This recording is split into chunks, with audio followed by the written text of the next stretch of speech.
Olá, pessoal, tudo bem? Hoje nós vamos comentar uma obra de extrema importância, que é a obra O que é isso, companheiro, do Fernando Gabeira.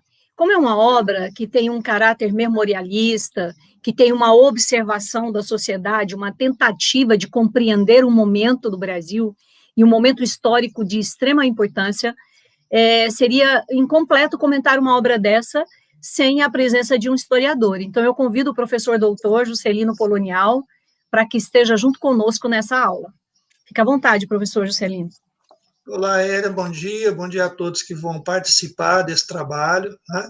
Bom, nós vamos falar um pouco sobre a obra do ponto de vista da história, né? Então, o Gabeira, ele escreve esse livro, que é esse companheiro, né?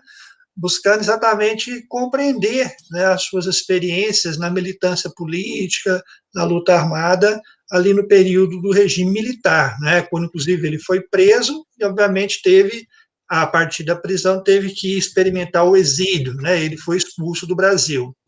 A história do Gabeira é misturada um pouco com essa questão da política e da literatura, né? Ele é mineiro de Juiz de Fora, ele nasceu em 1941 e desde jovem optou pela carreira da escrita, né? Ele já fazia os boletins, digamos, jornalísticos na escola, no ensino médio, e depois passou a ser jornalista profissional, né? E aí passou a trabalhar em jornais brasileiros. Em 1964, quando tivemos o golpe militar, ele era jornalista profissional, com isso, obviamente, passou a viver a censura, e ele decidiu, então, entrar para o grupo armado, né, para a luta armada com o movimento revolucionário 8 de outubro. E o grande feito desse movimento foi o sequestro do embaixador dos Estados Unidos, Charles Elbrick, em 1969, né? Esses guerrilheiros ou esses grupos, eles faziam esse tipo de atividade para trocar por presos políticos, o que eles conseguiram isso, né? É claro que isso teve um efeito político para o Gabeira, ele vai ser preso, ele vai ser exilado, e ele só volta para o Brasil em 1979, com anistia, né? Bom, quando ele retorna ao Brasil, obviamente ele vai engajar no campo da esquerda, né? Então ele se filia ao PT, e pelo PT ele disputa o governo do Rio de Janeiro em 1986. Depois ele funda o Partido Verde, né, que até hoje ele é afiliado a esse partido, e em 1989 ele disputa a presidência da República pelo Partido Verde, né? Obviamente, como o Partido Verde e a própria formação do Gabeira, ele vai trabalhar com temas bem polêmicos, né, para a sociedade brasileira, como a questão da profissionalização da prostituição, o casamento, né, entre pessoas do mesmo sexo, a descriminalização da maconha, né? Então, ele tinha temas polêmicos, e com esses temas polêmicos ele debatia com a sociedade. Como deputado federal, ele foi deputado federal pelo Partido Verde, em 2 mandatos, 94 e 98, pelo PT em 2002, depois ele volta de novo pelo PV, né, em 2006. Já na literatura, né, como eu disse, o Gabeira sempre preocupou, né, escrever relatando o seu momento social histórico. Então, olha, ele inaugura na literatura em 79, exatamente com esse livro, nós vamos debater agora, que é esse companheiro. Depois ele escreve mais 2 livros articulados com essa mesma temática, que é em 1980, O Crepúsculo de um Macho, e em 81, Entradas e Bandeiras. Depois ele lança um livro teórico de teoria política, podemos dizer, no sentido de Hóspede da Utopia, né? Em 82, ele lança o livro Sinais de Vida no Planeta Minas, onde conta exatamente, mais uma vez, o engajamento político, as lutas das mulheres, né, pela questão do seu espaço. Em 87, Diário da Salvação do Mundo, que é o relato dele da experiência como candidato a governador. Em 87, ele faz um livro, né, exatamente sobre aquela crise, né, do SESC que teve aqui em Goiás, né, na época do Césio. Em 2000, ele lança o livro A Maconha, onde discute exatamente essa temática, né, a descriminalização da maconha. Depois, em 2006, Navegação na Neblina, sobre o escândalo, né, do desvio de verba na educação, que ele chamou de, na saúde, que ele chamou de sanguessugas, né?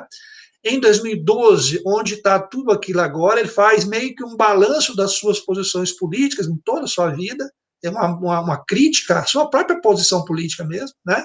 E em 2017, que é a última obra dele aí, ele tem esse Democracia Tropical, onde ele discute tudo aquilo que ele gerou o próprio impeachment da presidente Dilma Rousseff. Então, percebam pela obra que ele está preocupado com os momentos políticos brasileiros. Então, o Gabeira tem essa preocupação, né? Então, Ed, eu acho que é mais ou menos por aí que o Gabeira se enquadra. Então, agora eu vou passar para você fazer essa análise literária, enfim, o que o Gabeira representa para nós. Então, é muito interessante, a obra ela fica muito complexa, ela é de uma complexidade muito grande, e ao mesmo tempo eu vejo assim um dom literário maravilhoso. Por quê? Porque quando você vê uma obra narrada em primeira pessoa, em geral é como se a pessoa fechasse no seu ponto de vista o foco ali do narrador. Só que o Gabeira, ele consegue trazer o ponto de vista memorialista, tudo o que ele viveu naquele momento, como é que foram, né, a perseguição, a questão das armas, a questão do engajamento dele, mas trazendo a primeira pessoa numa perspectiva universal. Então, isso é muito interessante. A obra não é somente relato histórico, porque a obra coloca muito do que do ponto de vista literário, do uso de uma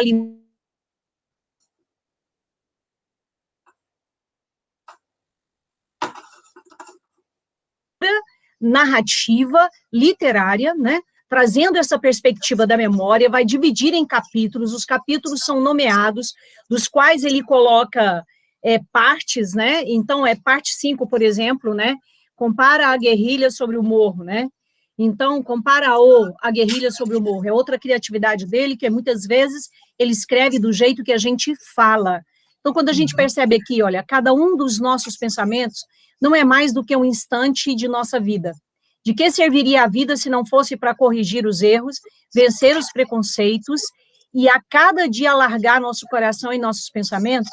Utilizamos cada dia para alcançar um pouco mais de verdade. Quando chegarmos ao fim, vocês dirão então, o que é que valeu a pena? E aí a gente lembra o que é isso, companheiro.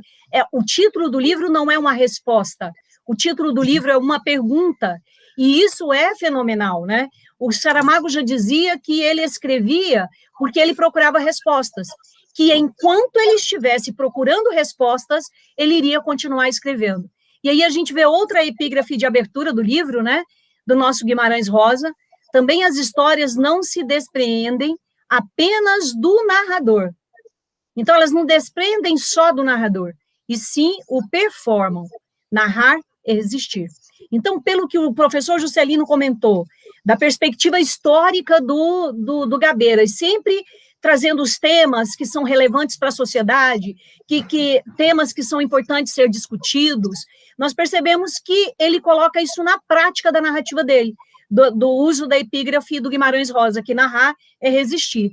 Então, ele consegue fazer isso. Apesar de ser uma literatura fruto de memória, tem muito de fatos da história, é autobiográfico, é a partir da vivência dele, mas como os temas perpassam essa questão da violência, dos relacionamentos, relacionamento amoroso, da desconfiança e da confiança, né?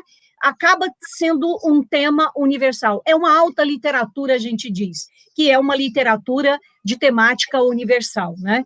Então, é uma narrativa que teve um alcance muito maior a partir da adaptação para o cinema, e ficou uma adaptação muito bem feita, os monólogos, os diálogos, o perfil, né, como é o próprio Gabeira que narra, e como ele participou desse movimento, eles encontraram um ator até, assim, muito parecido, né, Juscelino? E o comentário deles, né, assim, eles fizeram um perfil muito interessante na construção da personagem. É muito interessante no cinema essa. O Pedro Cardoso lembra um pouco o Gabeira, né? Lembra, na idade, né, o Gabeira mais jovem, né? E o Brasil, ele escolhe um tema que tem relacionamentos, gente, que vale a pena a leitura do livro, que tem, por exemplo, a separação de amigos, porque chega um determinado momento que eles resolvem entrar para a luta armada, resolvem participar de todo aquele processo, daquele momento, só que ele não vai dizer eu estava certo, somente eu estava certo. O que é isso, companheiro, né? O que é isso, companheiro? É uma tentativa de compreender o sentido de suas experiências na luta armada, a militância numa organização clandestina, a prisão, a tortura e o exílio. Isso não é privilégio ou drama só do brasileiro. Por isso, universal, né? Por isso que a gente diz que a obra realmente é uma obra universal, né? Então, é uma época em que nosso país se encontrava em grandes dificuldades, né?